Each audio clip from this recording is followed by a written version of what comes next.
Hello বন্ধুরা, আমার home cooking চ্যানেলে আপনাদের সকলকে স্বাগতম। আজকের রেসিপি চিকেন পিৎজা।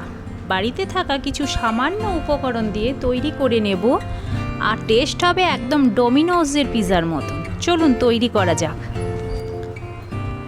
প্রথমে একটা বাটির মধ্যে হাফ কাপ উষ্ণ গরম দুধ নিয়ে নিলাম। তার মধ্যে দিলাম 1 চামচ ইস্ট আর দিয়ে দেব 1 চামচ চিনি। এবার ভালোভাবে নাড়াচাড়া করে একটা ঢাকা দিয়ে রেখে দেব একটু উষ্ণ গরম জায়গাতে। কিছুক্ষণ পর ইস্ট কিভাবে ফুলে উঠেছে দেখুন। এবার একটা জামবাটির মধ্যে কাচের বাটির 1 বাটি ময়দা নিয়ে নিলাম। তাতে দেব পরিমাণ মতো নুন আর অল্প পরিমাণ সাদা তেল। এবার হাত দিয়ে সব ভালোভাবে মিশিয়ে নেব। এবার ভেজানো ইস্টটা দিয়ে আমি ময়দাটা ভালোভাবে মেখে নেব। ময়দাটা কেমন চ্যাটচেটে ভাব হয়েছে দেখুন। এরকমভাবেই মাখতে হবে, তাহলে পিৎজা খুব নরম এবং খুব সফট হবে। এবার পিৎজা সস তৈরি করার জন্য 2 কোয়া রসুনকে আমি গ্রেটারে গ্রেট করে নেব, আর 1 ইঞ্চি আদাকেও আমি গ্রেট করে নেব তার মধ্যেই।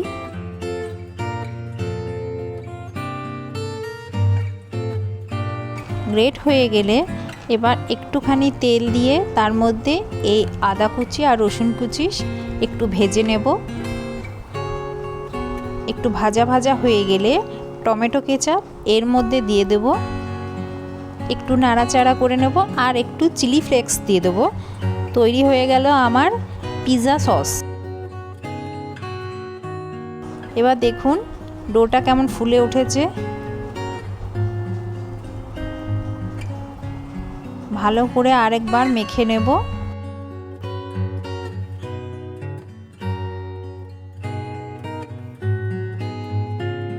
এদিকে পিৎজা তৈরি করার জন্য আমি ওভেনটাকে প্রিহিট করতে দেব 10 মিনিটের জন্য।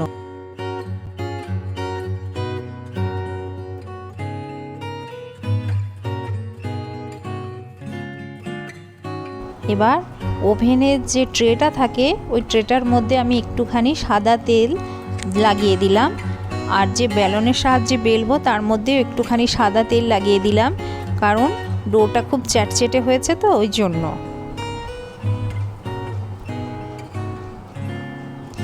এবার আস্তে আস্তে হাতের সাহায্যে এটাকে একটু করে চেপটে নেব। দেখুন কিভাবে সরে যাচ্ছে। এবার একটু একটু করে আস্তে আস্তে বেলতে হবে।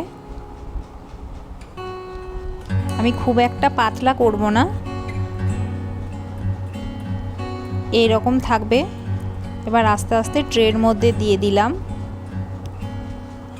একটা ফোকের সাহায্যে আমি গোটা পিৎজাটাই ফুটো ফুটো করে নেব।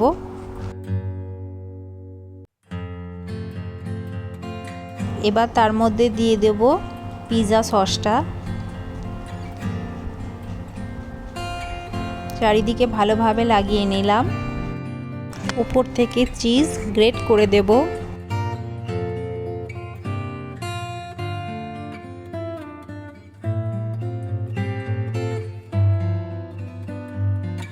এবার টমেটো কুচি দিয়ে দিলাম, পেঁয়াজ কুচি দেব আর ক্যাপসিকাম দেব। এইভাবে ভালোভাবে সাজিয়ে নেব। কর্ন থাকলে আপনারা কর্নও দিতে পারেন।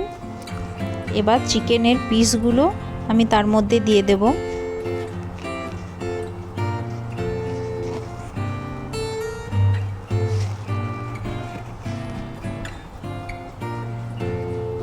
এবার উপর থেকে আরেকটু চিজ গ্রেট করে দেব। 180 ডিগ্রি ফারেনহাইটে আমি 30 মিনিটের জন্য বেক করে নেব।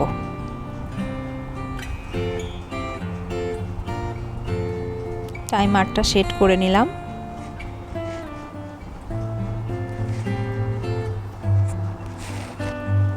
দেখুন কিভাবে পিৎজাটা ফুলে উঠছে আর চিজটা মেল্ট হচ্ছে। 30 মিনিট অপেক্ষা করা যাক। বাস টাইমার শেষ, পিৎজা রেডি। এবার কিছুক্ষণ পর মাইক্রোওভেন খুলে আমি ট্রেটা বের করে নেব। দেখুন কীরকম ইয়াম্মি ইয়াম্মি পিৎজা তৈরি হয়ে গেছে। একবার খেয়ে দেখা যাক পিৎজা কেমন হলো। এবার একটা ছুরির সাহায্যে কেটে নিলাম। আপনারা একবার বাড়িতে তৈরি করে দেখুন এই রেসিপিটি, আর কেমন হয়েছে আমাকে বলবেন। আমার চ্যানেল যদি আপনাদের ভালো লেগে থাকে তাহলে প্লিজ লাইক করবেন, শেয়ার করবেন আর সাবস্ক্রাইব করতে ভুলবেন না। Thank you.